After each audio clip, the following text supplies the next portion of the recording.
Hello, welcome back to Education on Fire. Today, I'm delighted to be chatting to Will Peters, the founder of Bookji. Now, this is a platform where students love to talk about books. Their mission is to inspire more young people to read for pleasure, and they believe this starts to happen when they see their peers talking about books. Instead of external incentives, they give students social ways to talk about why their books are so fascinating.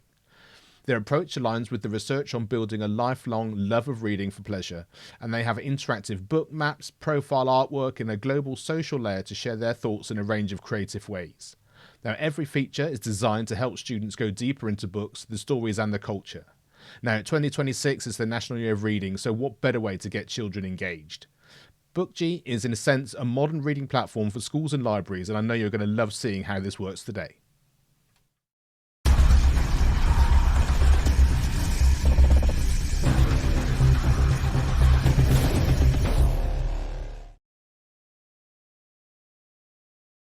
Hi, Will. Thank you for joining us here on the Education on Fire podcast. Great to be able to have a chance to share what you're doing. We met at the National Association for Primary Education Reading Conference about a month or so ago.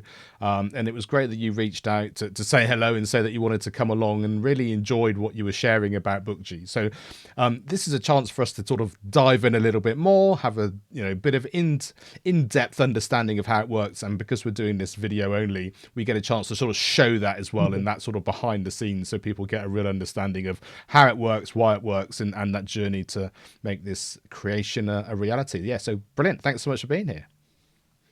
Thank you so much for having me. I'm really excited to share some more and hopefully it's really helpful for your listeners. So take us into, well, let's start where we met first of all, because you're obviously Yes. not from the UK. You came across Education on Fire and came across me and reached out. So why don't we start there and then sort Yep. of reverse the story from up to that point, and then we can move it forward when we start sharing what you're up to. Yeah. So basically I just moved to the UK, to London about a month ago now. So I'm fresh here and it's a great place. But we can go into a little bit more about the reasons why we're trying to position ourselves here, but it's all about like to do with getting kids around the world to talk about books together. And I thought that, since London is such a international hub for this place, that it'd be the best place for us to kind of start off. And then I just, trying to meet as many people as I can. So I stumbled upon your podcast as one of the very first things that I saw. So I figured you'd be a great person to reach out to. So yeah. Fantastic, and I really appreciate you reaching out, and I sort of love that interaction. It's that kind of that sort of the natural progression of life by just making a step, doing a reach out, saying hello or whatever, Exactly. and then the able to sort of work like that. So you say you just arrived in London, so take us to where you were before, and also sort of how this as a project came about and how long it's sort of been in existence. Yeah, of course, of course. Yes, I was in the US before. I'm from Boston, Massachusetts. I started this as actually a class project in university. And so essentially, I really hated reading when I was a kid. In our middle school and high school, which is like, upper primary school, secondary school in the UK. But I really disliked reading because, kind of once I became like 10, 12 years old, it was all about like homework assignments and I just really lost a love of reading that I had. Like I read Percy Jackson when I was like 9 years old and I loved that. But probably after I finished Percy Jackson, I didn't read hardly anything after that. And so I took a class on children's literature in university, and I was just thinking about like why did I hate reading so much, and kind of how we can help change those students' opinions because I love books now and I see how valuable they are, and kind of like coming from the point of view of the kid who didn't like reading, who has used all this technology in school. Like I created an Instagram account in middle school. So I'm very familiar with how like what kids are dealing with today, in terms of all the other distractions that they have. And so trying to figure out the best way to inspire them to read more, to help themselves and empower themselves. So yeah, that's kind of a little bit of the story. And I guess we started, from university, I started this as a sophomore, and I piloted it for about 4 years, 4 or 5 years, with schools in New Jersey in the US. And yeah, and now we probably lo officially launched about a little less than 2 years ago, and we've grown a lot to so many different states in the U.S. and hoping to get more, yeah, international voices on the platform. And I think that story is something that so many of us will either recognize within ourselves or certainly within our kids or people that we're sort of involved in. I mean, from a personal point of view, exactly that same thing. Reading when you're young, it suddenly becomes something you have to do in school and you have to read certain Hmm. things in Hmm. certain ways.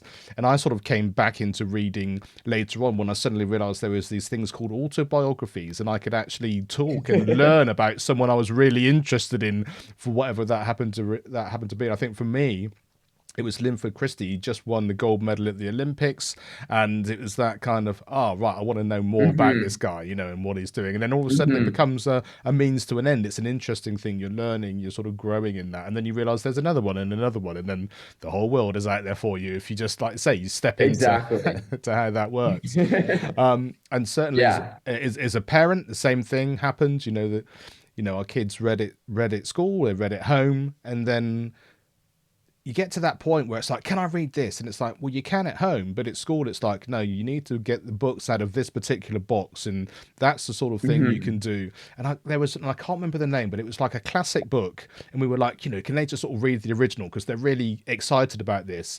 And I think we were told, no, you have to read the school version, which had been written for that level and redone. And we're just like, that can't be Sure. right. Surely that can't be right. If you've got a child that Yeah. actually wants to read the actual literature, why would you change that? Anyway, there's a whole rabbit hole we can go down there, but I think it sort of sets a Yeah. tone, and I think it sort of sets a journey that many parents and many young readers will sort of understand.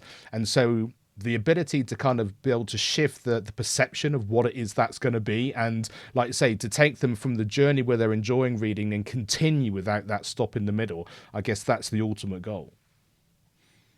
Yeah, and I think that it might even be more crucial today, in like the environment that we live in, where just generally people overall are less reading, so are reading less. So like kids go home and they see their parents reading a little bit less and less. And I saw a statistic about how, the average teenager spends like 5.5 hours on, TikTok and stuff. And so it just it's just even harder for them to like maybe come back to reading. And so that, yeah, that's exactly what we're trying to inspire more kids to do. Yeah, Yeah. and it just struck me there, and I have this with myself as well.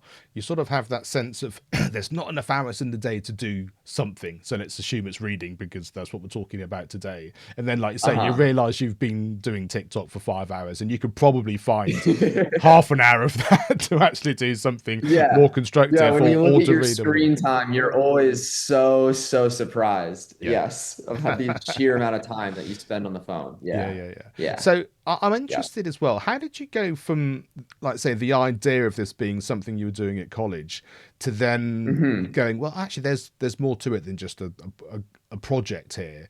And then how was Sure. that then getting those sort of into school sort of bits of feedback to say, no, we can see the interaction, we can see how this is going to be a positive. Yeah, that's a great question. So obviously, when it was like my class project, it was sort of just like a theory that I had about, okay, like want to get more kids interested in reading. And I just kind of, I was a computer science major, and so I was taking this children's literature class, and I just figured, let me just make a website and kind of play around. And I really enjoy like building things, so I had fun, a lot of fun creating it.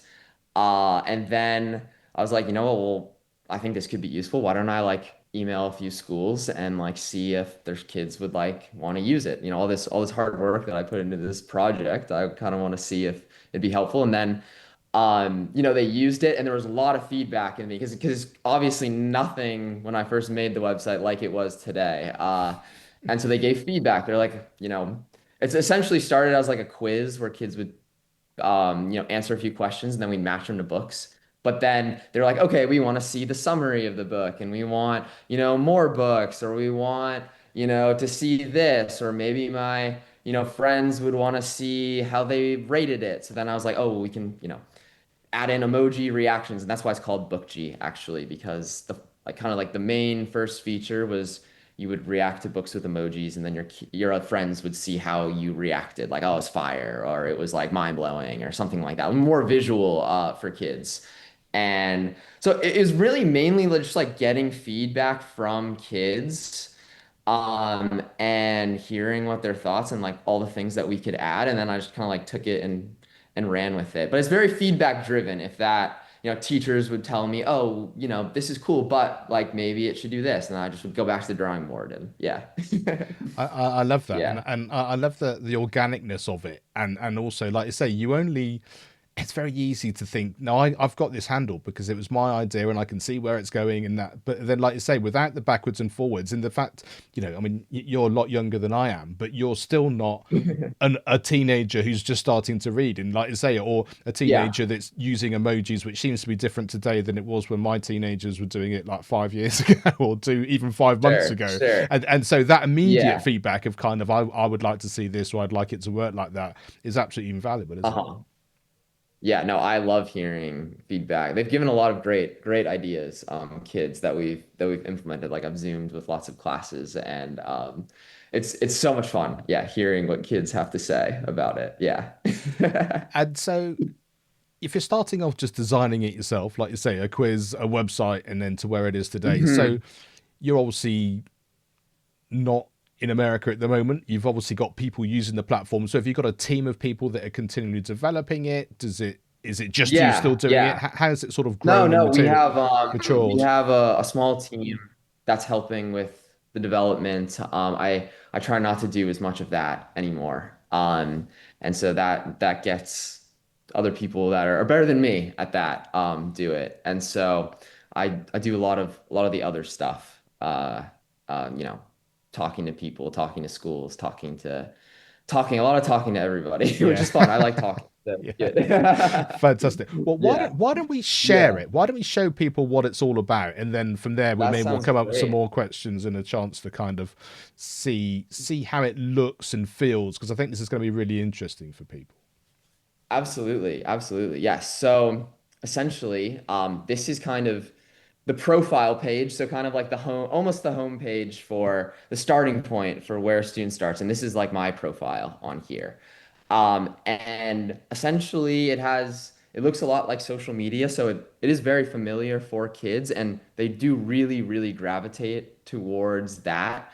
I've gotten a lot of teachers tell me like the kids very easy to use for them, and they just find it cool because sometimes they're not allowed to use social media in school, so it's a bit like forbidden fruit where they get to use this, and do all of the typical like tracking of books. And so this is kind of how it looks for everyone in the school, so I can see like what my friends want to read, other books that they've read, books that are reading now, different posts that they make on the platform.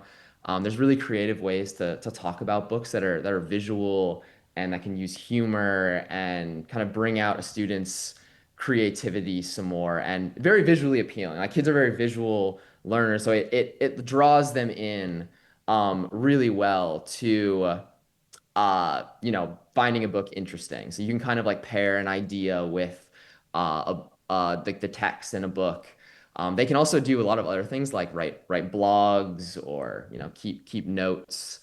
We have like maps integrated on the platform too, so they can keep track of like the places that they've read, books that they've read. So like, I can zoom in on London and see. I've read quite a lot of books that take place in London. Yeah, sure. Sherlock Holmes. I read James Bond is like my favorite.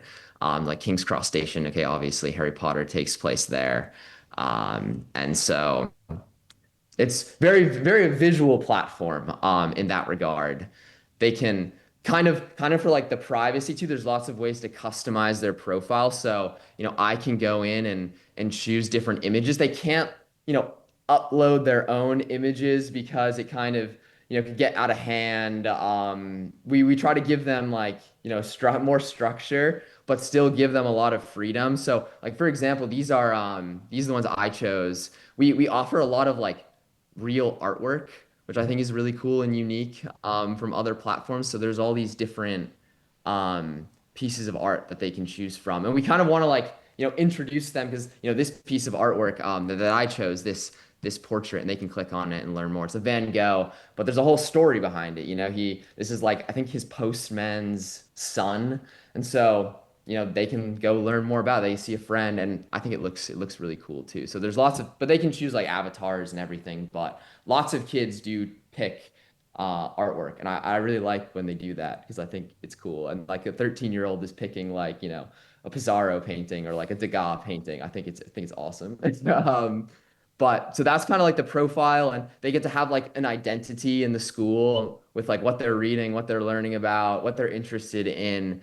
And it's not like typical social media, so it looks a lot like social media, but it's very safe. And so you kind of introduce this in the school, and you can set up classes on here. So however you want, book clubs, the whole year is one class, or specific, English class, social studies class, however you want to set it up. But you can see all your friends in the class. Teachers can ask and post questions. They can have like a kind of like a discussion board that's a little bit more lively than the typical discussion boards that I used in school. But yeah, there's lots of safety precautions, but it runs through the school, so teachers can moderate everything. They can keep it within guardrails. We have our own moderation system on here that'll catch a lot of inappropriate stuff that could potentially go out and inform teachers. But yeah, it's not the typical free for all that social media is. It is designed specifically for schools to use to Yeah. help get their kids interested in reading. Yeah. So Yeah. so here, for example, we can see this says year six. So this is year six within Yes. some particular school. So obviously the people within that year in that particular school can see what Yes. their peers are doing. So can they not see anything from a different school or a different state or anything like that? Or you can, but you have to have filtered it that that's okay. How does that work? Sure, exactly. So like for instance, as you can see here, these students are identified by their names. So like Chloe's profile here. Um, how it works is this name, the student's personal information will never leave their school. It all stays within their school. However, if Chloe, for instance, makes a really great post about a book, it is a shame that that would stay in the school because it could do very well to inspire lots of kids to read. So what we do is anonymously, if we have an algorithm that like detects if a post is thoughtful and worth sharing with other students, and if that post is identified that way, we can anonymously spread it to kids around the world in other schools. And so like I can kind of show some examples of those, but and this is kind of how it looks, where it says student from this state in the US, Missouri. And like these posts are awesome. And there's like, I think really that every kid needs to see other kids reading, not just inside their school, because a lot of times, like inside their school, there might only be three or four or five kids who really love reading enough that they can talk about it really well. And so we want to show them, like for instance, this is a great post, like talking about Pride and Prejudice, how much drama there is, and how confusing all the drama is. But she's using like Spider-Man to do that, so it really makes it really, really relevant. When I saw this, I was like so impressed. I was like, this is amazing because this book is so old, like Pride and Prejudice, and like connecting it with something that is very relevant to kids. Demon Slayer is very popular in the US. Manga is very popular. This student from Iowa talking about how, Little Women is 4 million pages and it was written like 4 million years ago, but it's beautiful. And so we really want to show other kids reading and how they're really enjoying it and what's like actually like fantastic about their books. This student reading like Tale of Two Cities in Iowa, and they have like a good riff on it. It's really, really great. And this one about Hunger Games is awesome too. So, we kind like what essentially what we're trying to do is, because there's only a few kids in each school that might be able to talk like books like this, there are thousands and thousands of kids around the world that can speak really well about books and inspire and have like the capability to inspire lots of other kids. So our mission is really to find all those kids around the world who love reading to, make posts like this and to, inspire all the other kids who don't like it to kind of show them, what's great about the books, in ways that are very relevant and cool. And and schools can actually opt out of this too if they don't want to. So if they don't want to show kids around the world, they everything like you can control everything on the platform. Like if students are, one student's kind of abusing posting, like you can turn off posting for that student. You can turn off if you don't want them to see this book because it's, you think it's inappropriate, you can hide that book. So there's so many controls on the platform for teachers to kind of create the optimal environment for reading and kind of use whatever we're putting out there to kind of uh, do what they think is best to Yeah. inspire their kid. Yeah, and Yeah, so there are a couple of things that really strike me. One is the fact that the children are reacting in a way that children react and talk to each other, which is very different exactly. than what you can actually do in school normally, because it's that kind of, it needs to, often it's leading towards a test or a standardized way of doing something. So it needs to work in this way. You need to explain it this way. You need to get these things across. Uh-huh. The grammar has to be proper and all that sort of stuff, Yes, which is yes. absolutely, there's no reason why that's not okay. There's a bigger conversation to have there, but but the reality is that this sits so beautifully alongside that, because then, like you say, you get the creativity, but you get the excitement and the Mhm. learning and the connection between kids. Like if I'm looking at that and I'm reading some of the things that they've said, I'm so more likely to go and check it out and find out more about it than I am because it happens to be the thing I need to read at school. And I'm more likely to actually go Yes, out and create this because I have the creativity to do it in my way than I need to write a 200 word analytical version of exactly. whatever it happens to be. Yes, we're trying to inspire a lot of more informal book talk. And I can kind of show you too, like I have some examples in here of like, which I think is quite cool too. For students in the UK, maybe they would think, but like, this student's using y'all in this, which is very, very American. I don't think people in England, kids say y'all. But it kind of, it's sort of like foreign, exciting for them to just see how kids talk. Like, I'll go scroll down to this post that I know. You know, Lucy Gray is a baddie. This is really how kids talk. And so these are not like manufactured. These are not like homework assignments that the kids were giving. They really just like want to talk about the books in their own way. And some of them are very, very funny. I know this post is very funny. When your friend asks if you've read one or two books over the weekend, and she's holding up like three. But this is like they like making memes. This is kind of how kids communicate today, through these memes. And yeah, yeah. So And I think the Hunger Games is a really great example. I'm into the Hunger Games at the minute. As a family, yeah. we've watched them all recently, just as a little sort of side thing. My daughter's back from uni, Uh-huh. so it's something we wanted to do. But the book thing came in because when our eldest wanted to watch the films, or did she actually want to read the books first?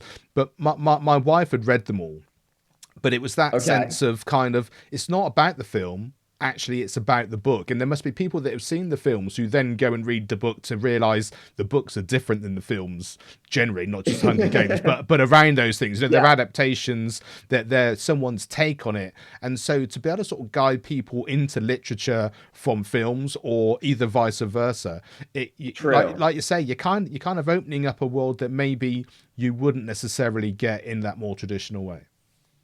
Yes, exactly, exactly. And I think too, like obviously there's so many things in the books that aren't mentioned in a movie, or maybe vice versa. And that's really the good stuff, when you're entwined like in a story. Like my favorite book is The Count of Monte Cristo. And I've seen the movies of The Count of Monte Cristo, but it's like a 1,500 page book. So I really understand how impossible it is to fit everything that I want there to be in that book in the movie. So they have to change the plot. But to me, like that's the good stuff, like getting down in the weeds of the story and the motivations and everything.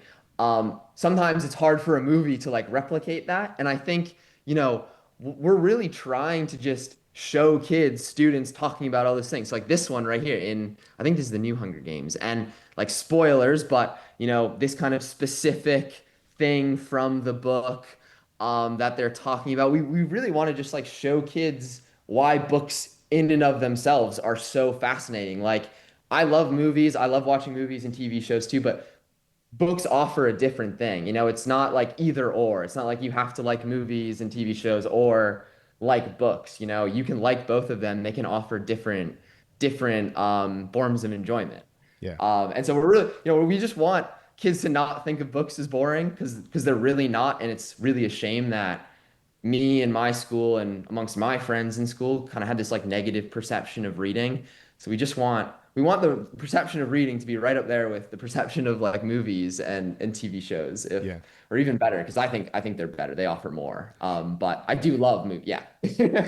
I think the Yeah. creativity and the imagination is something that you can't get in any other form than a book, because Yes. sometimes things are really descriptive. I mean, if you think about Harry Potter as an example, I think a Yes. lot of what you see in the films are very much like you actually understood from the book. But there are some books that actually the descriptions are vivid, but only your version of it, because there's enough freedom in there for the world that's Uh-huh. been created to be just whatever you've created within it.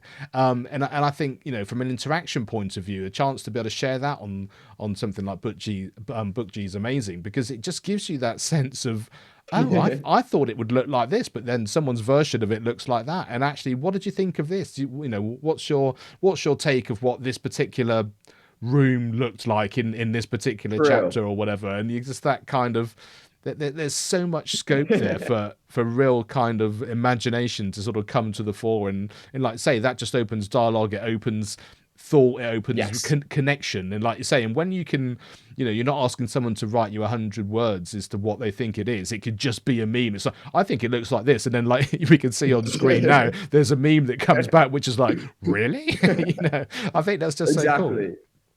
Exactly. Exactly. I feel the same way because I watched the Harry Potter movies before I've read any of the books, and I was like picturing the movie in the book.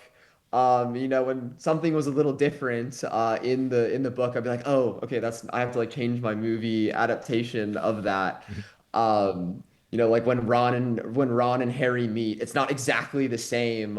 He finds out he's Harry Potter like before he gets on the train, but in the movie, he meets it in the cabin on the train, and then he figures out he's Harry Potter. So I was like, oh, that's different from the movie, and I had to like adjust my thing. But I'm reading Lord of the Rings right now, and I've actually never watched the Lord of the Rings movies, and so I'm really really happy about that because I will watch them after I read the books, and I just get to imagine everything for myself, and I really really like Yeah.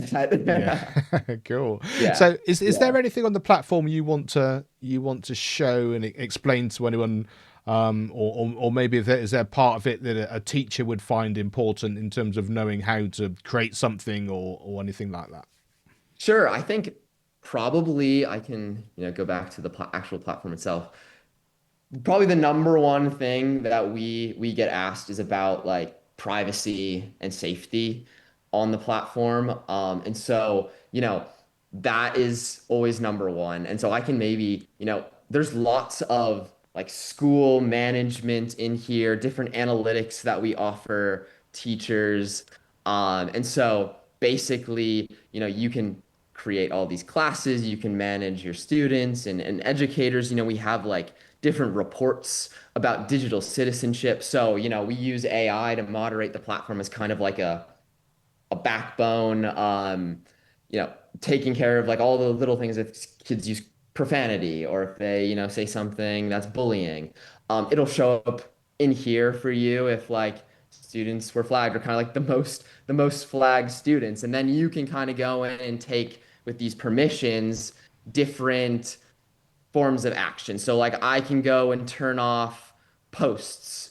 And this is at the school level. So I just disabled posting for everyone at the school. But I could do it at the individual student level too. If like there's maybe one repeat offender of something, you can decide everything that they can do on the platform. There's a whole host of things in terms of like analytics. There's, student activity, how frequently kids are logging in. This is like my demo, so there's not that Sure. much because I don't actually teach, but so these students are very active. But essentially, you'll see all the data on them, what they're posting about, different books that have been viewed. You can get little insights. Okay, like a little princess has been viewed so many times, maybe we don't have that in our library, and so maybe we should get that. So tidbits of, information about that could be helpful because we track those things for the students to help you in the day to day. Yeah, there's this. If I go to this Explorer too, I can just give a very brief overview on this. But there's lots of ways for kids to find books so they can see trending books like in the school, trending books in other countries.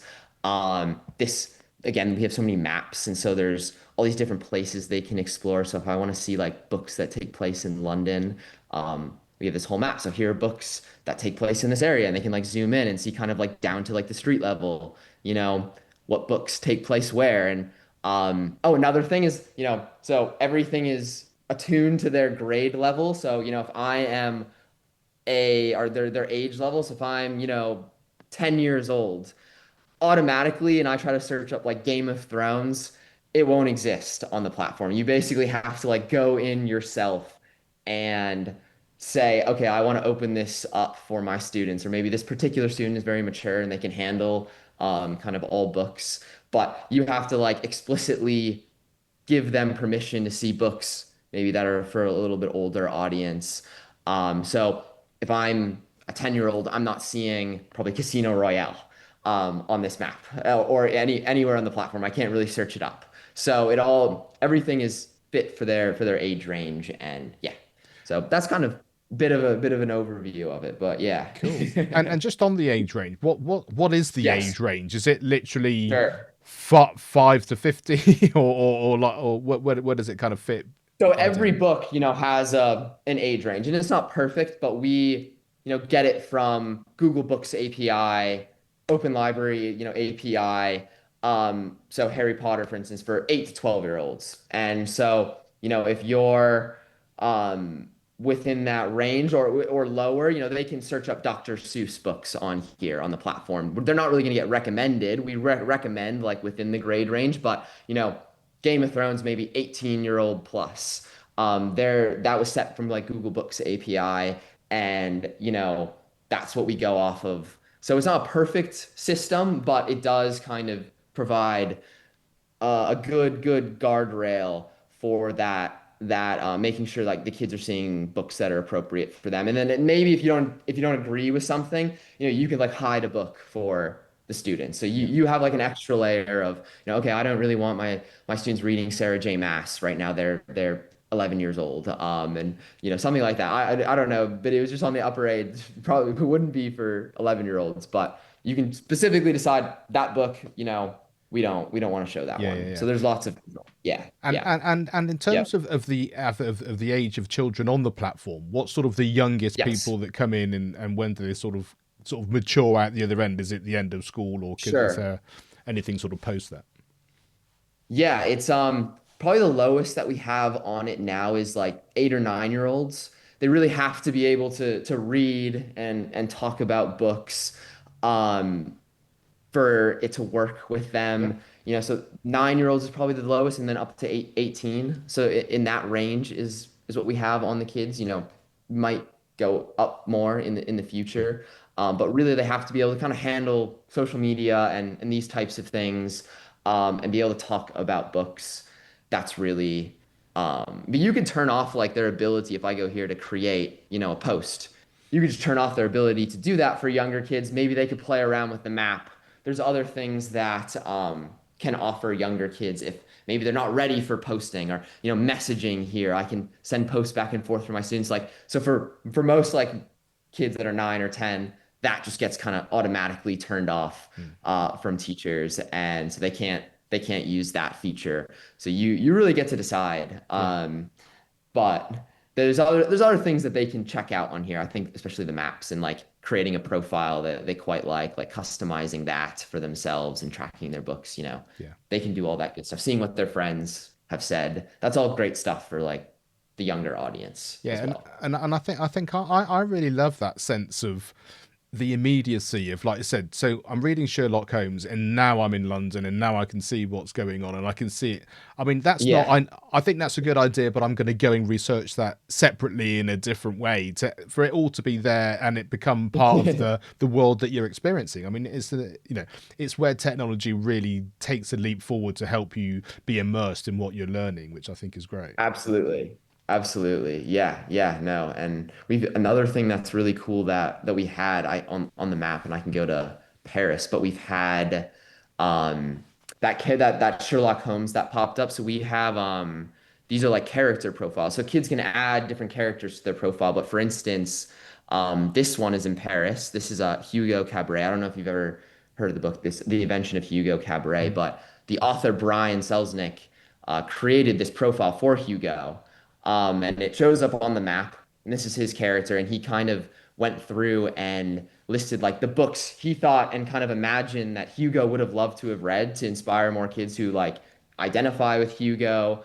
Oh, maybe I should pick up this Jules Verne book because Hugo would have liked it. And so they can see those characters on the maps as well and like explore like where, because he lives at this Montparnasse train station in Paris, and that's like what the whole story set on. So, the setting is a really big part of the book, and kind of like, okay, this is exactly where it is in Paris. This is the Montparnasse train station, and there he is, right there. That's where he should be. That's very cool. So, No, yeah, I yeah, love that. The ability to, yeah, it's that interaction, isn't it? Whoever's creative enough to be part of it to help and make it grow, and like I say, building a profile to exactly, do that. That's really, really cool.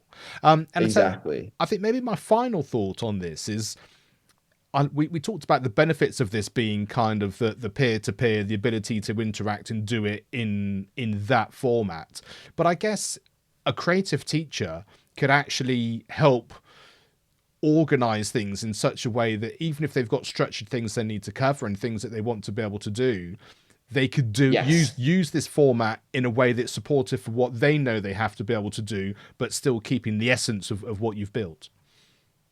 Exactly, exactly. So they can kind of like as an example, what they can do is, if I have like a typical homework assignment that we're reading a book in English class, or I want them to answer some question, or I can essentially go and create a question on here and put it out for my students. And so, what is your favorite part? Part of the book. Yeah, very basic. Maybe it's probably more in depth in school. But I can put it out to my year 6 kids and I can post it. And then the kids can go on here and see they have this question and they can go respond and they can use, they can make a post about it to respond. They can write a blog if they want to. This is called like a note, and they can just this very simple form of answering their question. But you can kind of like, there are ways to get eyeballs on this platform more and like integrate it in what you're doing so that okay, now I just responded to this question with a post, and I use this GIF to answer my homework assignment question, and now I'm gonna go like explore around and figure out what's trending or what my friend is reading. So you kind of like can get them on to the platform. One thing that works really well in schools is like 5 minutes left of class, go post something on Bookji, and that's it's no homework assignment at all, really just letting them be like creative. So it's not, okay, answer this specific question about the theme in The Giver or, a book that they're reading. It's, just go post whatever. And so that's another great way to get them on. But there's lots of ways to like integrate it, yes, in what the teachers kind of already has in their existing curriculum. We want to be flexible with that. We're not trying to like get teachers to change their curriculum. It's more like really just helping to bring this environment of informal book talk to their formal classrooms, which I think really they need help with, because that's kind of what turned me off from reading is how formal everything was in school. So, you get to do your formal, you have to do certain things in school, but then the whole environment is this more informal place that's more fun and allows for creativity. Yeah. Yeah. Makes a lot of sense. If we were just chatting before we started recording about the lovely English summer here, and Will just sort of being newly over here, and that literally the heavens have just opened, and if you can hear any background noise going on, it's literally, I think, sort of tennis ball sized rain just smacking the window at the side of me there. So, oh dear, it's amazing. The English weather is just incredible. So Yes. tell me if teachers want to get involved, if a school wants to get involved, having done that, what's the best way for them to do it? Obviously, go to the website, but how easy is it then Yeah. to create it? Is it a school signing up? Is it a teacher signing up? How does that kind of work? Yeah, yeah. So they can go to our website and you can create an account for free to just play around with things. And then, if it's something that you think would be great, because obviously schools have, a lot of, they have to get it approved in different ways. Maybe there's like a data privacy agreement that needs to be signed. And so we handle all of that stuff before, you get started. But you can just go sign up for free and play around with it yourself and just check it out. And then, when you kind of want to like push it out to the whole school, there's lots of email on our website. There's a form you can fill out to kind of, if you want a demo, there's a form that you can fill out on the website to get a demo of it, and I can answer any specific questions that you have. And yeah, yeah, but it's pretty straightforward. Yeah, Amazing, and it's gobookg.com, isn't it? Is the place that's we right. need to go to That's do it, right. and Yep. we'll have links to all that stuff in the show notes as well, but just so that they can click straight through. Well, it's Yeah. amazing. I'm so enthused for young people, and I'm sort of enthused for myself in terms of that. Just the ease and the naturalness of how it's integrated, and like I say, I think the homework thing was a really interesting one because we've just done this 10-part series with Professor Dr. Gay Gray. So we were talking about homework, but how families and all of that sort of integration and collaboration is really important. And it's one thing sending a Yes. worksheet home and saying, okay, we're now going to do something related to Sherlock Holmes. And we keep going back to that example, as opposed to, Yeah. Great okay, example. so we live in London. Should we just go into London and actually maybe go to Baker Street today and wander Yeah. down the street? It's like, well, I don't live anywhere near London. Okay, so maybe the homework is let's talk about Sherlock Holmes and what I've just been. I can show you a couple of posts I've done, but I can take you into the Yeah. map and we can have a look on there. It will take literally no time at all, but it's a quick conversation. It's bringing all people that are part of the child's life together. And it feels like an exciting Uh-huh. thing and an expansion of what you're doing rather than it being, it's now time to sit down at the kitchen table and get that homework done ready for the Yes. next assignment. Yes. Yes. I'm total believer in that. I think, you know, books are so fascinating and there's so much like in the real world that is represented in books. And so if we can just show kids like, this book, the Hugo book is takes place at this train station in Paris and it's a real place and you can go check it out. And I mean, I think it's cool. 'Cause I was by Baker Street, the other day, and I just think it's cool how there's this like, there's so many people walking by that probably don't even know that, this little place, there's kind of this like, ghost, around that has inspired so many people in so many different ways. And it's really cool. Yeah. People probably don't even know that, but they're walking around in this place that so many people around the world have read about. Yeah, Yeah. I think it's really cool. it's real amazing. Now, obviously, education on fire, the acronym FIRE is really important as part of that. And by that, we mean feedback, inspiration, resilience, and empowerment. And you've spoken already about how important feedback was and that kind of thing. But what is it that strikes you when you see this? Is there one word that jumps out, or maybe collectively? Yeah.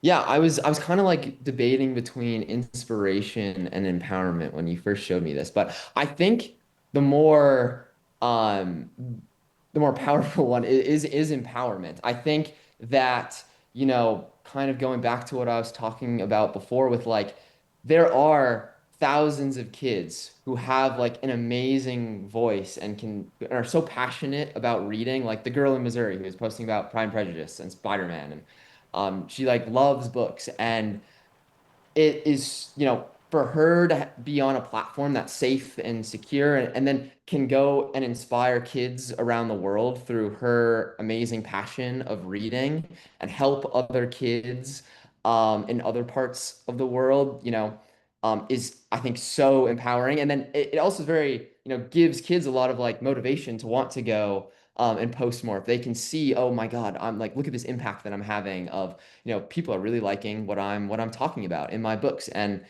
giving kids like a big microphone to talk about what they're reading because they do have so many amazing things to say that are so creative and so um, just really witty and smart and giving them a microphone to go inspire all the other kids, I think is really what we're all about. Yeah, empowering kids more.